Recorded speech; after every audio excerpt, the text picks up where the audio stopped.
இந்த வாரம் ஓடிடியில் ரிலீஸ் ஆக போற மூவிஸ் அண்ட் சீரிஸோட லிஸ்ட்டை பார்க்கலாம். First G20. இது ஒரு ஹாலிவுட் படம். ஏப்ரல் 10th அன்னைக்கு தமிழ் டப்பிங்கோட பிரைம்ல ரிலீஸ் ஆகுது. நெக்ஸ்ட் பெருசு. இது ஒரு தமிழ் படம். இதுல வைபவ் ஹீரோ நடிச்சிருக்காரு. ஏப்ரல் 11th அன்னைக்கு இந்த படம் நெட்ஃபிளிக்ஸ்ல ரிலீஸ் ஆகுது. Next court. இது ஒரு தெலுங்கு படம். பிரியதர்ஷி ஹீரோவா நடிச்சிருக்காரு. ஏப்ரல் 11th அன்னைக்கு தமிழ் டப்பிங்கோட நெட்ஃபிளிக்ஸ்ல ரிலீஸ் ஆகுது. நெக்ஸ்ட் பிரவீன் கூடு ஷாப். இது ஒரு மலையாள படம். இதுல பேசில் ஜோசப் ஹீரோவா நடிச்சிருக்காரு. ஏப்ரல் 11th அன்னைக்கு தமிழ் டப்பிங்கோட சோனி லிவ்ல ரிலீஸ் ஆகுது.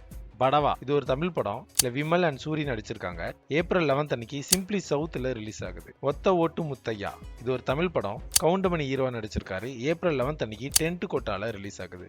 சோரி 2. இது ஒரு ஹிந்தி படம். ஏப்ரல் 11th அன்னைக்கு தமிழ் டப்பிங்கோட பிரைம்ல ரிலீஸ் ஆகுது. கிங்ஸ்டன். இது ஒரு தமிழ் படம். இல்ல ஜிவி பிரகாஷ் குமார் ஹீரோவா நடிச்சிருக்காரு. ஏப்ரல் 13th அன்னைக்கு Z5ல மத்தியானம் 12 மணிக்கு ரிலீஸ் ஆகுது. The last of us. இது ஒரு வெப் சீரிஸ். ஏப்ரல் 14th அன்னைக்கு தமிழ் டப்பிங்கோட ஜியோ ஹாட் ஸ்டார்ல ரிலீஸ் ஆகுது. இந்த படங்கள்லாம் பார்த்ததுக்கு அப்புறம் உங்களோட ஃபேவரட்டை மறக்காம கமெண்ட் பண்ணுங்க.